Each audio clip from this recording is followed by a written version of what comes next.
Nah Sobat Seva, pernah nggak sih kepikiran butuh dana mendadak, tapi bingung nih cari solusi yang aman dan gak ribet gimana? Jangan kemana-mana, tetap di Save with Seva.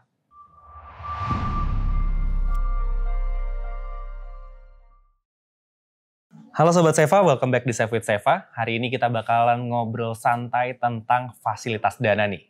Dan episode kali ini lumayan spesial ya, karena kalau biasanya Save with Seva itu gue sendirian. Nah kali ini gue ditemenin sama expertnya nih, ada Pak David. Halo Pak David. Halo Raffi. Oke, jadi hari ini kita akan ngobrol soal perkenalan fasilitas dana Pak. Ya. Jadi buat Sobat Seva nih, mungkin banyak yang belum tahu atau masih ragu tentang fasilitas dana. Langsung kita kupas tuntas satu persatu.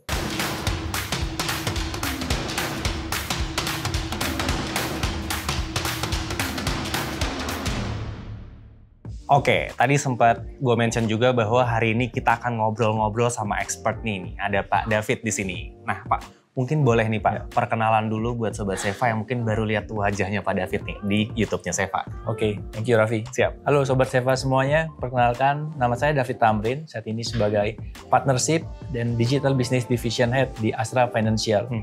Jadi kalau pengalaman kerja di financial ya baru 17 tahun sih. Waduh, Raffi. baru 17 tahun. Iya. Berarti ya kalau diorangin udah SMA lah Pak. Sudah SMA, udah mau lulus ya? Udah mau lulus SMA. Jadi hari ini kita akan ngobrol sama pakarnya nih, karena Pak David udah belasan tahun ya Pak di dunia financing. So hari ini kita akan tanya-tanya nih untuk kita gali ilmunya Pak David ini. Oke Ya, Pak, silakan. pertanyaan yang paling pertama nih Pak, yang paling dasar nih. Sebenarnya fasilitas dana itu tuh apa sih Pak? Oke, baik. Jadi fasilitas dana itu, Raf, kita bisa bilang itu sebagai sebuah solusi keuangan. Jadi buat Sobat Seva, buat Raffi juga yang memang sedang ada kebutuhan dana untuk berbagai keperluan. Nah, fasilitas dana itu bisa banget untuk menjadi solusi atau jalan keluar dari setiap kebutuhan dan juga membantu kita mencapai berbagai tujuan dalam setiap fase kehidupan kita, Raf. Setiap fase kehidupan. Nah, contohnya nih misalnya, kamu udah married belum? Sudah Pak. Nah, sudah. Mungkin di antara Sobat Seva ada yang belum menikah dan kebelet nih mau menikah, Raf. Tapi nggak ada dana. Nah, itu kan bisa pakai fasilitas dana salah satunya. Nanti kalau sudah menikah, kemudian tentu berharap langsung punya momongan gitu kan. Biaya lahiran kan butuh duit juga tuh. Betul, Ya kan? betul. Anaknya kamu sudah gede, nanti butuh biaya buat sekolah, masuk sekolah, kemudian gede sedikit lagi nanti butuh dana lagi tuh buat kuliah gitu kan.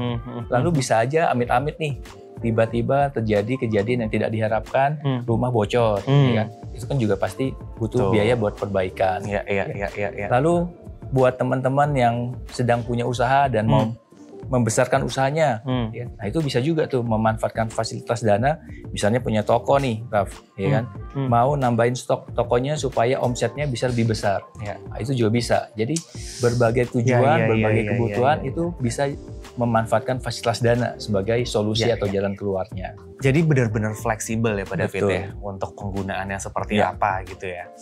Menarik nih, karena ngomongin soal kebutuhan ya udah pasti nggak ada habisnya lah Pak ya. Oke, tadi definisinya udah cukup clear ya Pak ya. Fasilitas dana itu emang hadir sebagai solusi untuk kebutuhan-kebutuhan yang sifatnya urgent, yang sifatnya ya perlu cepat dan lain sebagainya gitu ya Pak. Nah kalau untuk jenis-jenisnya sendiri Pak, itu ada apa aja sih Pak? Ya, oke. Jadi fasilitas dana itu, Raf, secara umum kita bisa bagi jadi dua jenis yang paling dikenal lah gitu. Yang pertama itu namanya pinjaman atau kredit tanpa agunan. Jadi itu mungkin lebih familiar KTA gitu ya. Nah contohnya dari KTA itu misalnya adalah pinjaman daring atau pindar. Nah, dulu mungkin lebih dikenal pinjol, pinjaman online gitu kan. Kemudian contoh yang lain lagi itu pinjaman kartu kredit. Nah itu kan bisa tuh kalau Raffi atau Sobat Seva punya kartu kredit, itu bisa tarik dana tunai gitu kan, tanpa jaminan. Nah itu masuk kategori yang KTA, Raf. Gestun ya Pak ya? Betul, gesek tunai. Nah jenis yang kedua, Raf, itu adalah pinjaman atau kredit dengan agunan. Nah untuk KDA ini, itu kalau menurut POJK 35 tahun 2018, itu juga sebenarnya bisa dibagi dalam dua jenis, yaitu yang pertama pembiayaan modal kerja, yaitu dengan menggunakan jenis transaksi fasilitas modal usaha. Yang kedua adalah pembiayaan multiguna. Nah ini jenis transaksinya adalah fasilitas dana juga, jadi namanya sama nih, fasilitas dana. Nah, kemudian juga contoh lain dari kredit dengan agunan itu pegadaian. Oke. Jadi kita bisa menggadaikan aset-aset atau barang berharga kita, mulai dari BPKB, sertifikat, kemudian perhiasan, emas dan sebagainya, kain songket dan kain-kain berharga juga bisa tuh digadain. Barang-barang antik juga bisa Pak ya berarti bisa ya? juga tuh. Oke. Seperti itu. Jadi ada 2 jenis. Menarik nih. Oke, kita mau bedah satu persatu boleh Pak ya? Boleh. Oke. Boleh banget. Oke Pak, kemudian kan pertanyaan selanjutnya nih Pak, tadi udah ada 2 nih, yang dengan agunan, dengan tanpa agunan gitu kan. Nah, kalau misalkan pertanyaannya muncul gini, kalau misalkan bisa pinjam tanpa agunan, kenapa harus kita pinjam dengan agunan gitu kan? Sementara kalau tanpa agunan, ya udah simple, tinggal pinjam uang, kita nggak perlu kasih apa-apa, selesai gitu kan. Sementara kalau agunan kita harus punya aset dulu segala macam gitu kan, yang kita jaminkan supaya bisa mendapatkan uang. Nah mungkin boleh dijelaskan sedikit nih Pak, perbedaan antara atau kelebihan dan kekurangan masing-masing kali ya Pak ya, antara KTA juga dengan KDA. Oke, boleh Raf, kita coba kulik ya. Betul. Jadi untuk KTA dan KDA sendiri memang ada kelebihan dan kekurangannya masing-masing nih Raf. Kita coba satu-satu. Jadi mulai dari KTA dulu. Nah, kelebihannya KTA itu yang pertama seperti namanya, itu kan kredit tanpa jaminan, tanpa agunan. Tanpa agunan ya. Jadi customer itu tidak perlu memiliki barang terlebih dahulu atau aset terlebih dahulu untuk mengajukan pinjaman dana. Gitu. Jadi lebih terbuka luas untuk semua kalangan untuk dapat mengakses fasilitas dana yang tanpa agunan ini. Gitu. Nah, kelebihan kedua itu sebenarnya kalau dari sisi prosesnya itu jadi sedikit lebih cepat karena karena tidak ada jaminan, jadi tidak ada proses taksasi atau verifikasi. Sebenarnya seperti itu. Nah, tapi ada kekurangannya juga nih, Raffi, untuk kredit tanpa agunan. Yang pertama dari sisi nilai plafonnya atau jumlah uang yang dapat dipinjam. Nah, itu terbatas biasanya karena kan namanya tanpa jaminan gitu kan. Biasanya perusahaan pembiayaan itu mengukur resiko juga. Kalau pinjamannya kebanyakan, tentu resiko gagal bayarnya lebih besar gitu. Akan menimbulkan kerugian bagi perusahaan pembiayaan. Jadi plafonnya biasanya dibatasin tuh. Nah, yang kedua kekurangan dari KTA itu adalah bunganya. Jadi bunganya biasanya lebih mahal. Kenapa lebih mahal ya? Sama tadi dari sisi resiko, tentu kalau tanpa jaminan resiko lebih tinggi kan. Nah itu dikompensasi dengan nilai bunga yang lebih tinggi juga. Jadi seperti prinsip berusaha ya Pak ya, high risk, high return gitu kan ya Pak. Yang satu lagi nih Pak, yang KDA nih. KDA sebenarnya kebalikannya aja nih, Raffi. Jadi kelebihannya KDA tadi dari sisi bunga jadinya bisa lebih murah karena memang ada jaminan kan. Jadi perusahaan pembiayaan lebih berani untuk kasih bunga yang lebih murah dan plafonnya juga bisa dapetin nilai pembiayaan yang lebih besar kalau untuk kredit dengan jaminan gitu. Nah, tapi ada kekurangannya juga sebenarnya. Yang pertama adalah dari sisi KDA tadi ya. Jadi tetap harus ada aset nih. Jadi kita harus punya barang dulu atau aset dulu, harus punya sertifikat rumah, BPKB yang kita bisa jaminkan. Kan? Nah, kemudian dari sisi proses juga jadi sedikit lebih lama, cuma sedikit lebih lama aja karena perlu proses taksasi. Gitu kan? Dan yang ketiga sebenarnya ada risiko kita sebagai customer itu kalau gagal bayar asetnya disita. Nah, jadi apakah memilih KDA atau KTA sebenarnya dikembalikan kepada Sobat Seva semuanya, ya kan?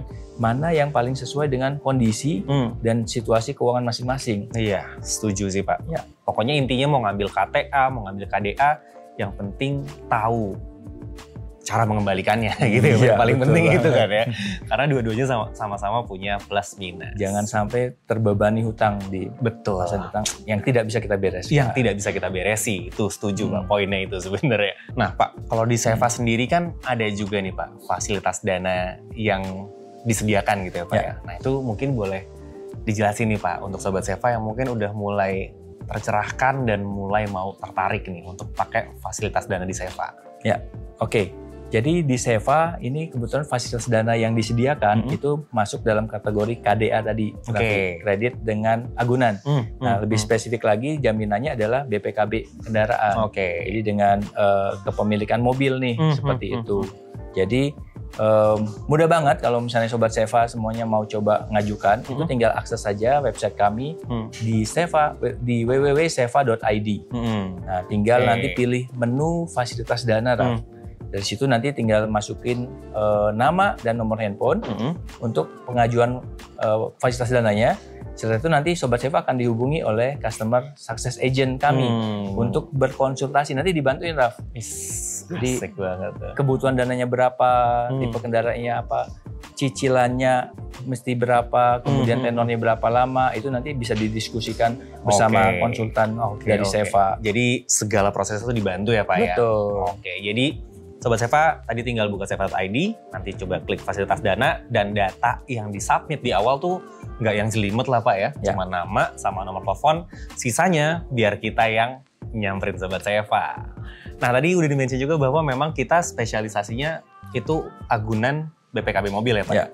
Jangan mentang-mentang tadi Pak David bilang di awal kain songket juga bisa jadi jaminan, tiba-tiba mau dijamin ini Pak di Seva kain songketnya. Jangan, karena kita hanya menerima BPKB mobil. Jadi buat Sobat Seva yang mungkin butuh dana darurat atau punya rencana besar nih yang kayak tadi udah di-mention, mau menikah, mau renovasi rumah, biaya pendidikan, nah ini bisa jadi solusi banget ya Pak ya? Banget, betul. Nah satu lagi mungkin keunggulannya ketika kita menggunakan fasilitas dana di Seva dengan agunan BPKB adalah mobilnya tetap di rumah ya Pak ya? Betul. Jadi hanya BPKB-nya aja yang disekolahin. Bener, disekolahin. Mobilnya gitu tetap bisa dipakai aktivitas sehari-hari untuk mobilitas. Yes, karena bedanya gitu tuh kalau misalkan kenapa nggak dijual aja mobilnya? Nah nanti gimana mau nganterin anak sekolah, misalkan orang tua mau berobat segala macam gitu. Jadi mobilnya tetap bisa dipakai dan dananya juga bisa digunakan gitu ya dengan menjaminkan BPKB-nya. Jadi buat Sobat Seva nih yang mungkin butuh ya solusi dari masalah keuangannya, mungkin Seva harapannya tuh bisa menjadi apa ya, support system lah Pak ya. Betul. Buat Sobat Seva yang memang sedang membutuhkan untuk kebutuhan-kebutuhan besar. Gitu Sobat Seva. Gimana? Udah mulai tercerahkan nih tentang fasilitas dana atau tentang sekolahin BPKB tadi Pak ya?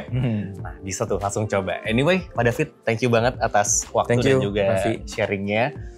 Ini sangat-sangat simple penjelasannya gitu, sederhana, mudah dicerna, dan mudah-mudahan Sobat Seva juga bisa agak sedikit lega lah karena menemukan solusi baru nih untuk kebutuhan finansialnya. Oke Sobat Seva, terima kasih banyak sudah menonton video ini. Jangan lupa like, komen, dan share video ini ke teman-teman lo. Follow juga sosial medianya Seva yang detailsnya ada di description box di bawah. Kalau lo belum subscribe, subscribe dulu dong. Dan nyalakan lonceng notifikasi supaya lo nggak ketinggalan konten-konten Seva lainnya. Kalau gitu, saya Raffi. Saya David. See you on the next video. Bye!